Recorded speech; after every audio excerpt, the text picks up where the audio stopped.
sa ilalim ni BBM, talagang naranasan natin yung pinakamataas na presyo ng bigas.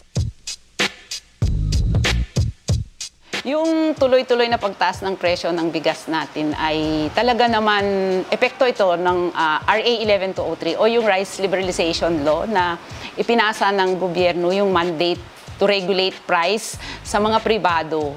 No, yung pribado ang talagang nakapagtatakda ng presyo ng bigas dahil nasa kanila yung bulto nung locally produced, nung imported. Mula talaga nung naisabatas yung RA 11203, bawal mangialam ang gobyerno sa presyuhan ng bigas sa palengke. Kaya hindi rin siya nakakapaglagay ng price control kasi bawal doon sa RA 11203.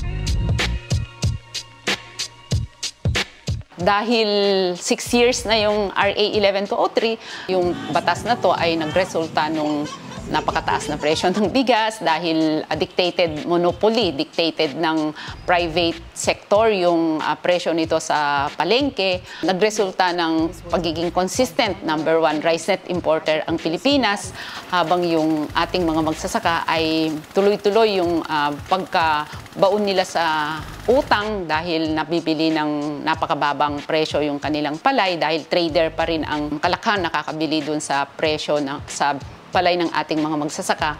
Napaka-konkreto yung mga dahilan na natin, malawak, konkreto, buhay na karanasan ng ating mga magsasaka at saka mga consumers, yung delubyong inabot ng mamamayang Pilipino doon sa RA 11203, dapat lang na kagyat na itong ibasura. Rice Liberalization Law! Viva!